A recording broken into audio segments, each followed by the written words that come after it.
우리 다른 종교와 비교했을 때 기독교가 가지는 독특한 특성들이 몇 가지 있습니다. 그 중에 한 가지가 바로 회개입니다. 회개는 나의 행동과 죄를 생각하게 합니다. 회개는 예수님의 은혜로 나의 죄가 해결되었다라는 것을 믿고 확신하게 합니다.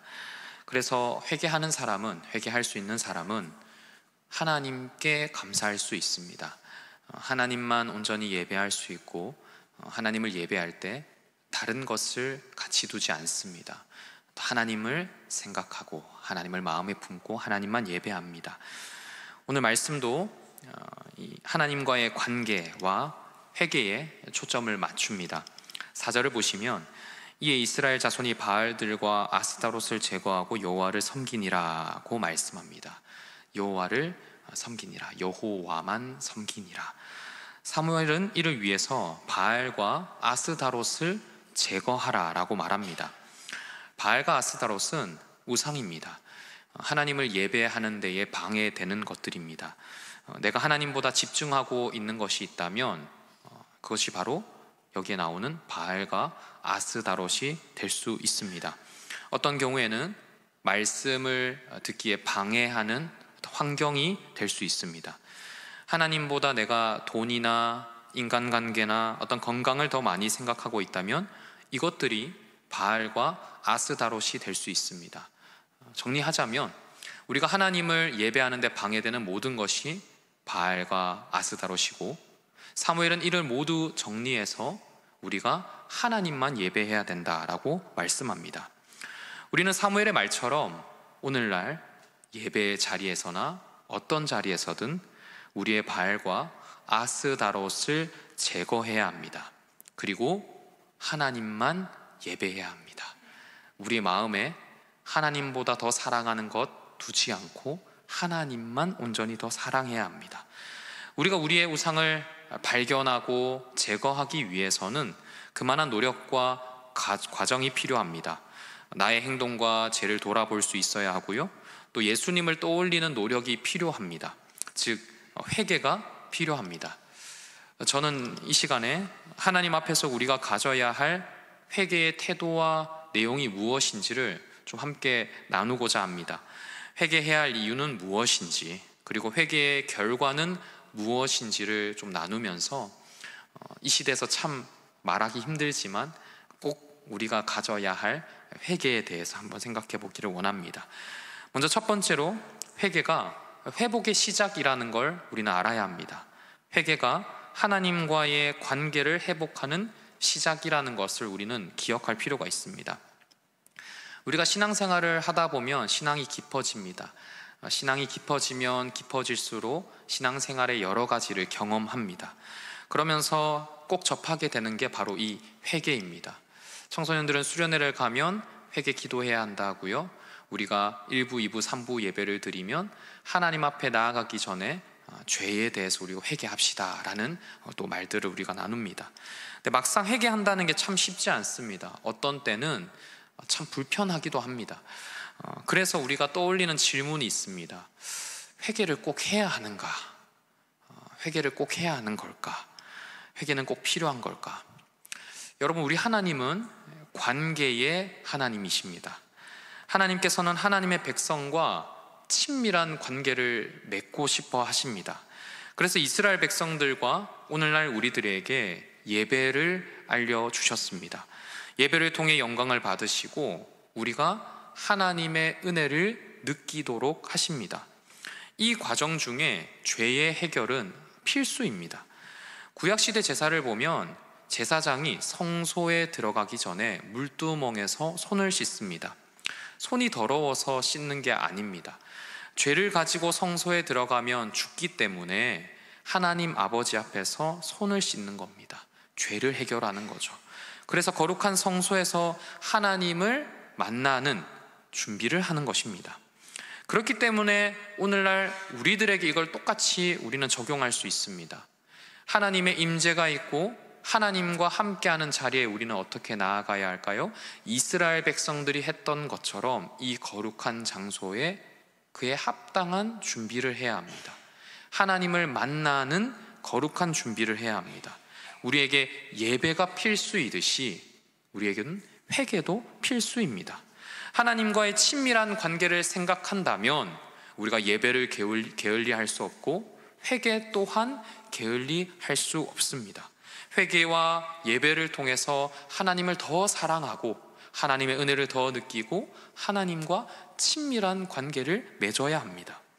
하나님은 이렇게 회개하는 사람, 예배하는 사람에게 은혜를 주십니다. 은혜를 주셔서 하나님을 아버지라 부를 수 있게 해주십니다. 하나님이 행하신 역사를 믿을 수 있게 하십니다. 그냥 글자처럼 보였던 성경 말씀이 진짜 살아있는 역사로 믿게 하십니다. 그래서 우리는 이렇게도 말해볼 수 있습니다. 하나님의 은혜로 믿음이 시작되었다라고 말할 수 있습니다. 우리가 믿은 것 같지만 하나님께서 은혜를 주셔서 믿게 된 거죠. 하나님께서 은혜를 주셔서 하나님을 아버지라 부를 수 있게 된 겁니다. 하나님께서 은혜를 주셔서 이 시간에도 한 사람을 대표해서 대언자로 세우신 그 말씀이 나의 말씀인 걸 믿게 되는 겁니다. 이 모든 것들이 은혜로 이루어지는 일이라 할 수 있습니다. 그럼 우리가 이 은혜를 느꼈을 때 그 다음으로 이루어지는 변화는 무엇이냐? 바로 거룩으로의 변화입니다. 은혜를 느낀 사람은 거룩으로 향합니다. 하나님의 은혜가 우리 삶을 거룩한 삶으로 바꾸어 갑니다. 더 이상 죄인으로 내버려 두지 않습니다. 우리를 구원으로 옮겨 놓았으니 구원받은 백성답게 살아가게 하십니다. 우리 삶에 있는 100가지 행동 중에 100가지를 단번에 바꾸시는 게 아니라 한 가지를 거룩으로 바꾸어 가십니다. 그래서 계속해서 은혜를 떠올리게 하시고 구원에 기뻐하게 하시고 예배 드리고 싶도록 만드시고 예배 자리에서 더 은혜를 사모하게 만들어 가십니다. 이게 바로 은혜를 체험한 사람의 모습입니다. 하나님과 친밀한 관계를 맺는 사람의 모습입니다. 하나님의 은혜를 느끼고 친밀한 관계를 맺으면 거룩으로 물들여져서 더 하나님을 느끼고 싶고 사랑하고 싶게 만들어지는 겁니다. 이걸 우리는 이렇게도 조금은 어렵게 표현합니다. 바로 성화입니다. 거룩한 변화, 성화입니다. 그럼 성화에서 끝나느냐? 그렇지 않습니다. 성화는 영화로 이어집니다. 영화는 이 땅에서가 아니라 천국에서 완성됩니다. 우리는 천국에서 하나님의 그 보좌에서 우리가 함께 거하며 영원히 거룩해질 것을 기대합니다. 그래서 영화롭게 변화될 것을 이 땅에서도 믿고 이 땅에서 영화로운 삶을 기대하고 꿈꾸며 살아가지요. 허황된 꿈이 아니라 진짜로 이루어질 것을 믿고 소망으로 삼고 우리가 살아가는 겁니다. 그런데요, 거룩한 삶이 참 어렵습니다. 영화도 어려운데 성화는 우리에게 어떻게 보면 더 어려운 것 같습니다. 성화도 어려운데 그냥 거룩도 어렵고 하나님의 은혜를 느낀다는 것도 어려운 것 같습니다. 어떤 때는 몸이 아파서 막 생각이 거기까지 미치지 못합니다. 인간관계가 방해가 되기도 합니다. 교회에 와서 은혜 받아야 되는데 어떤 사람 보면 은혜가 안 되는 것 같고 사람의 말들로 내 마음이 어려워지고 어떤 때는 다른 어떤 무언가로 인해서 내가 예배 드리는 게 힘들어질 때가 있습니다. 마태복음 4장을 보면 예수님이 광야에서 시험 받으시는 장면이 나옵니다. 예수님이 사탄의 시험을 받습니다. 사탄이 양식과 안전과 명예로 예수님을 시험합니다. 근데 이 시험을 통해서 예수님이 하나님의 아들이라는 걸 증명하라고 요구하는데요, 사탄의 속셈은 다른 데 있습니다. 사탄의 진짜 속셈은 예수님이 하나님을 저버리는 데 있습니다. 하나님의 아들이라는 걸 증명하라 말해놓고서 진짜 원하는 건 뭐냐면 하나님을 저버리고 나를 따르라는 겁니다. 안전 앞에, 명예 앞에, 그 모든 것들 앞에서 하나님 아니라 나를 택하면 줄 수 있으니까 나를 따라오라 라고 사탄이 예수님을 부추기고 유혹하는 거죠. 여러분, 사탄은 오늘날 우리들에게도 똑같이 유혹합니다. 안전, 양식, 명예, 뿐만 아니라 우리 삶에 있는 많은 기도 제목과 문제 해결을 가지고서 물어봅니다. 정말 하나님이 들어주실 수 있을 것 같아? 정말 기도한다고 이루어질 것 같아? 세상의 방법을 택해봐. 나를 따라와봐. 그럼 내가 들어줄게. 조금만 지혜롭게 행동하면, 조금만 융통성 있게 행동하면, 조금만 더 유연하게 행동하면 답이 있을 거야 라고 유혹합니다. 하나님을 버리도록, 사탄을 따르도록 유혹합니다. 사탄은 여기서 만족하지 않습니다. 신앙과 우상을 동시에 가지도록 만듭니다. 교묘한 말로 스스로를 속이게 만들죠. 합리화하게 만들고, 이성적인 판단을 가지게 만들고, 어떤 때는 다른 사람의 조언 등 비신앙적인 것들로 우리를 흔듭니다. 더 나아 보이는 말을 하는 것 같은데 그게 사실은 우리 신앙을 흔드는 거죠. 그래서 신앙이 필요할 때는 하나님을 선택하다가 어떤 때는 하나님을 외면하게 됩니다. 여러분, 이렇게 우리가 이런 신앙의 어려움을 경험할 때 우리를 딱 돌아보면 어떤 모습을 발견하게 되는지 아십니까? 어느새 하나님 중심이 아니라 나 중심의 신앙생활을 하고 있다는 걸 우리가 발견하게 됩니다. 몸이 건강해지면 잘 믿어야지. 돈이 조금 더 생기면 내가 더 열심히 할 수 있을 것 같아. 시간이 조금 더 많아지면 이거 잘할 수 있을 것 같아. 이것들이 하나하나 모이다 보면 나 중심의 신앙생활이 되어가는 겁니다. 여러분, 나 중심의 신앙생활로 바뀌면 은혜에 둔감해집니다. 나 중심의 신앙생활이 되면 보혈의 의미가 잘 안 느껴집니다. 와서 앉아 있는데 문제가 계속 생각나죠. 빨리 돌아가야 되는데, 아유, 내가 오후 예배 오늘 그냥 안 드릴 걸, 쉴 걸. 은혜가 선포되고 은혜가 우리를 거룩으로 몰아가도 우리가 외면하는 겁니다. 처음에는 그냥 조금만 외면하면 되는 줄 알았는데 그게 계속해서 우리를 은혜로부터 멀어지게 만듭니다. 아예 하나님과의 관계가 끊어지도록 만드는 겁니다. 그러면서 이렇게 생각하죠. 저 하나님 믿고 있어요. 안 믿는 게 아니라고요. 믿고 있지만 지금 이게 너무 급한걸요? 먹고 살기는 해야죠. 세상에서 욕은 안 들어야죠. 근데 저 하나님 믿고 있다니까요. 사랑하는 성도님 여러분, 우리가 이런 연약함을 가지고 있기 때문에, 이게 우리의 모습이기 때문에 우리에게는 회개가 필요합니다. 그렇기 때문에 회개가 필요합니다. 회개는 나의 신앙을 돌아보게 합니다. 회개는 지금 내 믿음의 자리를 돌아보게 합니다. 회개는 내가 은혜 받은 사람이라는 걸 깨닫게 합니다. 회개는 나를 부르신 분이 누구인지를 알게 합니다. 내게 은혜 주신 분이 누구인지를 떠올리게 만듭니다. 그래서 회개는, 저는 좀 이렇게도 표현하고 싶습니다. 회개는요, 바른 예배라고도 할 수 있습니다. 하나님과의 관계 회복일 뿐만 아니라 회개 자체가 바른 예배가 되는 거죠. 오늘 본문에서 사무엘이 이스라엘을 향해 외칩니다. 너희가 전심으로 여호와께 돌아오려거든. 너희가 전심으로 여호와께 돌아오려거든. 지금 사무엘이 이스라엘을 향해 묻는 겁니다. 은혜 주신 분이 하나님이라는 걸 인정하느냐? 너희를 부르신 분이 하나님이라는 걸 믿을 수 있겠냐? 지금 그래서 너희 삶에 다시 은혜를 향해 돌이키고 싶느냐? 사랑하는 성도님 여러분, 우리는 하나님을 믿는 사람들입니다. 하나님의 은혜로 시작한 사람들입니다. 하나님과의 관계가 멀어지셨습니까? 제가 그러려고 한 건 아닙니다만 여러 이야기들을 들으면서 뜨끔하셨습니까? 혹은 첫사랑을 잃어버리셨습니까? 말씀을 듣고 찬양을 해도 은혜로 뜨거워지지 않으십니까?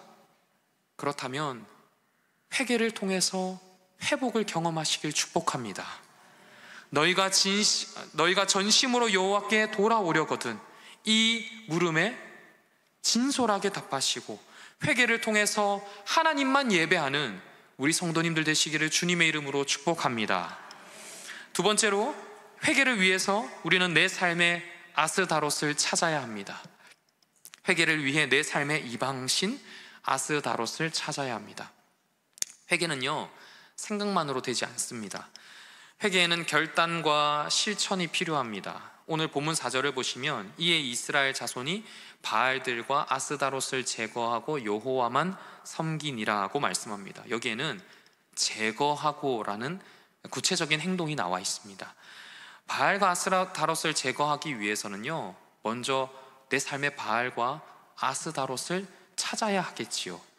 내가 어떤 부분에서 하나님을 예배하지 않는지를 돌아보아야 합니다. 어떤 부분에서 하나님보다 더 사랑하는 것이 있는지를 찾아야 합니다. 그런데 나를 돌아본다는 게 참 쉽지 않습니다. 마치 방에서, 집에서 어떤 물건을 찾는 것과 같습니다. 물건을 찾다 보면 잘 보이지 않습니다. 못 찾으면요, 5분이 지나고 10분이 지나고 30분이 지나도 못 찾습니다. 그러면 다른 사람을 불러야죠. 여보, 찾아줘. 혹은 누군가에게 SOS를 요청해야 됩니다. 그럴 때 좋은 방법이 하나 있습니다.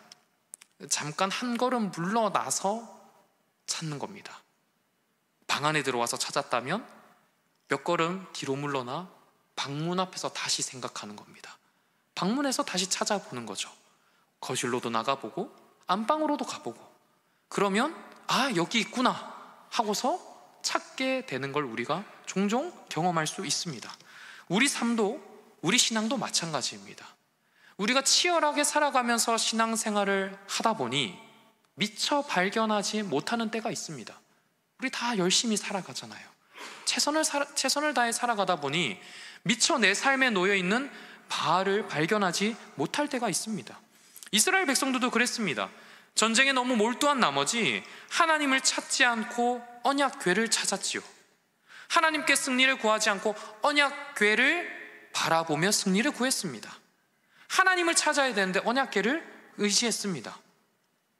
우리는 하나님을 찾는 동시에 내 삶에 있는 바알과 아스다롯을 찾아야 됩니다. 우리 삶의 정황과 환경이 너무 다르다 보니 제가 이에 대해서 하나하나를 다 어떻게 말씀드릴 수 있을까? 그래서 공통적인 문제 해결 방법 하나를 딱 떠올랐습니다. 어떻게 할 때 내 삶의 바알과 아스다롯을 찾을 수 있을까? 정말 가장 좋은 방법이 있습니다. 바로 하나님을 찾는 것입니다. 하나님을 찾는 겁니다. 오히려 하나님께 집중하는 거죠. 예를 들어서요, 시간이 없는 걸 예로 들어보겠습니다. 시간이 없어서 수요 기도에 못 온다. 물론 여기 다 오셨지만요, 시간이 없어서 내가 온세대 금요 기도에 못 가겠다. 시간이 없어서 오후 예배 못 가겠다. 시간이 없어서 새벽 기도를 못 가겠다. 시간이 없어서 내가 성경 말씀을 못 읽겠다. 이런 경우로 한번 떠올려 보는 겁니다. 이때 내 시간을 많이 뺏는 게 뭘까를 생각해 보고 해결하는 것도 물론 좋은 방법일 수 있습니다. 근데 여기서 그냥 다른 생각하지 말고 그 예배 자리를 나가보는 겁니다. 내가 예배 시간이 없는데 하는 그 순간에 그냥 그 예배 자리를 가보는 겁니다. 은혜를 경험해 보는 거죠. 그러면 내가 생각했던 것보다 나 시간이 있네를 우리가 발견하게 됩니다. 내가 예배를 드리러 와도 삶에 큰 문제가 일어나지 않는다는 걸 발견하게 됩니다. 동시에 내가 하나님보다 소중하게 여겼던 것들이 정말 별거 아니구나라는 걸 깨닫게 됩니다. 내가 지금 이 자리에 올 수 없다 여겼던 많은 것들이 사실은 우상이다라는 걸 생각하게 되는 거죠. 여기에 더해서 여러 신앙의 경험을 하는 것도 우상을 제거하는 좋은 방법이 됩니다. 물질로 연단받은 사람은요, 물질로 잘 훈련받은 사람은 시간이나 관계에 연약할 수 있습니다. 반대로 관계에 잘 훈련받은 사람은 섬김이나 혹은 또 다른 것들, 물질 같은 것에 연약할 수 있습니다. 내 신앙의 내용과 영역을 확장하면요, 신앙의 연약함이 보입니다. 내가 잘하는 것만 섬기는 게 아니죠. 하나님이 부르신 대로 섬기고요, 하나님이 부르신 대로 예배하면 내 연약함이 보여요. 그러면 내 연약함을 가지고서 모든 것, 잘하는 것만 하는 게 아니라 연약한 것에서도 섬겨보고 연약한 것에서도 주님 안에서 기도해보고 그러는 중에 나라는 성전이 커져갑니다. 내가 잘하는 것에서만 은혜 받는 게 아니라 연약한 것을 통해서도 나와 친밀한 관계 맺기 원하시는 하나님을 경험하게 되는 겁니다. 이걸 경험하면 내가 누구를 따르는지를 우리가 더 명확하게 볼 수 있습니다. 야, 이런 연약한 가운데서도 나를 붙드시는 하나님은 정말 대단하시는구나. 물질에 넘어지던 나를 물질로 세우시는 하나님을 찬양합니다. 건강 가운데 무너져 있던 나에게 건강을 주시는 하나님, 영광 받아 주시옵소서. 내가 넘어졌던 많은 것들이, 내가 하나님보다 조금 더 소중하게 여겼던 많은 것들이 오히려 하나님을 찬양하는 제목이 될 수 있는 겁니다. 사랑하는 성도님 여러분, 우리는 회개를 위해서 이방신 바알과 아스다롯을 찾아야 합니다. 시간이 오래 걸릴 수 있습니다. 언제 어느 때에 발견하게 될지 모릅니다. 그러나 우리가 하나님을 찾을 때, 하나님 외에 집중하는 모든 것을 우상이라 고백하고 제거할 때 하나님과 더 가까워지는 줄 믿습니다. 하나님께 더 온전한 예배를 드리게 되는 줄 믿습니다. 우리의 모든 것을 제거하고 하나님만 바라보는 우리가 될 줄 믿습니다. 마지막 세 번째로, 회개는요, 지금 하는 것입니다. 회개는 지금 하는 것입니다. 사무엘상 4장부터 오늘 본문의 이 7장 초반부에 오기까지 이스라엘 백성들은 계속 패배했습니다. 블레셋과의 첫 번째 전투에서 4,000명이 죽었고, 두 번째 전투에서 3만 명이 죽었죠. 계속 패배했습니다. 이스라엘이 패배한 후 오늘 본문인 7장에 와서야 회개합니다. 이스라엘로 한번 생각해 보겠습니다. 언제 회개하는 게 좋을까요? 6장에서 했더라면, 5장에서 했더라면, 4장에서 하면 더 좋지 않았을까요? 3장도 좋죠. 여러분, 내가 이때 했으면 좋았을 텐데 라고 생각하는 것도 물론 좋을 수 있지만, 그것보다 더 필요한 자세가 있습니다. 더 필요한 태도가 있습니다. 지금 하는 겁니다. 언제 했으면 좋았을 텐데가 아니고요, 그 생각이 들었을 때 그때 하는 겁니다. 마음에 감동이 있을 때 회개하셔야 돼요. 우리의 마음에 하나님께서 내 삶의 아스다롯과 바알을 찾아야 된다라는 마음을 주실 때 그때 회개해야 합니다. 하나님께서 내 말과 행동과 마음을 돌아보게 하실 때 우리는 회개해야 합니다. 내가 하나님을 정녕 하나님만 예배하고 있을까라는 마음이 생길 때 회개해야 합니다. 내가 하나님과 친밀할까라는 생각이 들 때 회개해야 합니다. 그럼에도 회개가 어려울 수 있죠. 회개하지 못할 여러 이유가 있습니다. 사무엘상 4장에서 7장을 보면요, 회개의 특징을 한 가지 발견할 수 있습니다. 이스라엘의 회개는요, 일종의 항복과 같습니다. 항복.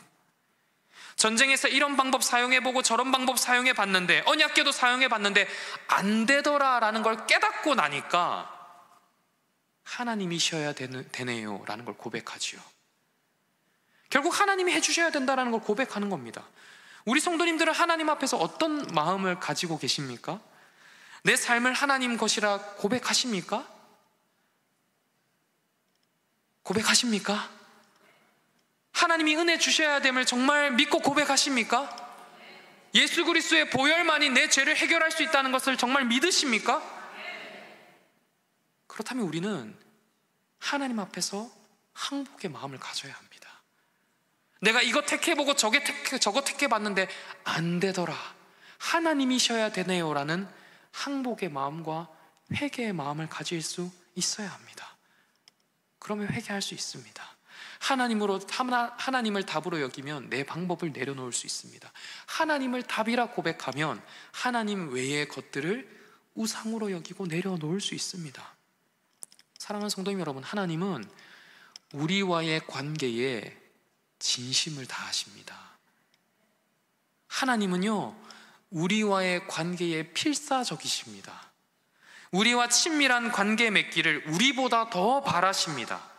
그렇기에 지금도 우리를 회개의 자리로 초대하시고 회개의 방법을 허락하시고 은혜를 허락하시지요. 그래서 우리가 죄를 지어도 포기하지 않으십니다. 아담과 하와를 떠올려 보십시오. 아담과 하와가 에덴 동산에서 쫓겨났지만 끝이라고 하지 않으십니다. 이들을 영영 버리지 않으세요. 하와와 그 자손을 통해서 예수님을 약속해 주십니다. 출애굽한 이스라엘도 마찬가지입니다. 그들이 죄를 지었고 광야에서도 출애굽한 걸 후회하는데 하나님은 또 기회를 주십니다. 연단시키시고 가나안 땅으로 인도하시죠. 하나님이 답이라는 걸 알게 하십니다. 회개하게 하십니다. 하나님만 예배하게 하십니다. 여러분, 하나님이 우리들에게도 기회를 주셨습니다. 바로 예수 그리스도입니다. 예수 그리스도입니다. 교회에서 선포되는 예수 그리스도를 통해서 하나님을 바라보게 하십니다. 예수님을 허락하신 하나님을 보게 하시고요, 지금도 예수 그리스도를 증거하시는 성령님을 통해서 하나님과 친밀한 관계 맺게 하십니다. 하나님을 영원히 사랑할 수 있게 하십니다. 그래서 우리에게 가장 최악은요, 사실은 지금의 실패가 아닙니다. 사업이 안 되십니까? 건강이 어려우십니까? 여러분, 그게 진짜 실패가 아닙니다. 가장 실패, 가장 최악은 회개해야 할 때 회개하지 않는 것입니다. 제가 조금 더 부드럽게 말씀드려 볼까요? 가장 최악과 가장 실패는 하나님을 예배해야 할 때 다른 것을 예배하는 것입니다. 하나님을 예배할 때 다른 것을 두고 겸하여 하나님을 예배하는 것입니다. 하나님이 허락하신 예수 그리스도를 외면하는 것입니다. 사랑하는 성도님 여러분, 하나님 앞에서 모였다는 것만으로도 우리는 칭찬받아 마땅할 것입니다. 그러나 여기서 만족하지 않는 우리가 되기를 소망합니다. 조금 더 욕심을 내봤으면 좋겠어요. 우리 삶에 있는 바알과 아스다롯이 있다면 낱낱이 발견해 보시고, 낱낱이 내 삶을 돌아보시고, 내가 정말로 하나님만으로 충분한가? 하나님만 사랑하고 있는가? 하나님으로 정말 충분한가? 이 답을 내리시길 축복합니다. 말씀 마무리하도록 하겠습니다. 10계명에서 1계명은 이렇게 말씀합니다. 너는 나 외에는 다른 신을 두지 말라. 하나님을 믿는 가장 기본적인 신앙의 자세와 모습을 알려줍니다. 가장 중요하기 때문에 신앙의 자세와 모습을 제일 처음 먼저 알려줍니다. 우리는 하나님 외에 다른 신을 두지 않아야 합니다. 그래서 우리 신앙의 제일 기본 길을 지켜가야 합니다. 사랑하는 성도님 여러분, 우리 거제교회가 그런 교회 되기를 소망합니다. 하나님만, 정말 하나님만 미련하게 고집하는 우리 교회가 되었으면 좋겠습니다. 하나님을 다른 곳에 양보하지 않는 우리 교회가 되었으면 좋겠습니다. 늦은 때가 늦은 게 아닙니다. 지금이 최적기입니다. 지금이 최적기입니다. 하나님을 예배함에 있어서 하나님 외에 모든 것을 내려두고 하나님을 예배하는 우리 개인, 우리 가정, 우리 교회가 되기를 소망합니다. 아멘. 기도하겠습니다.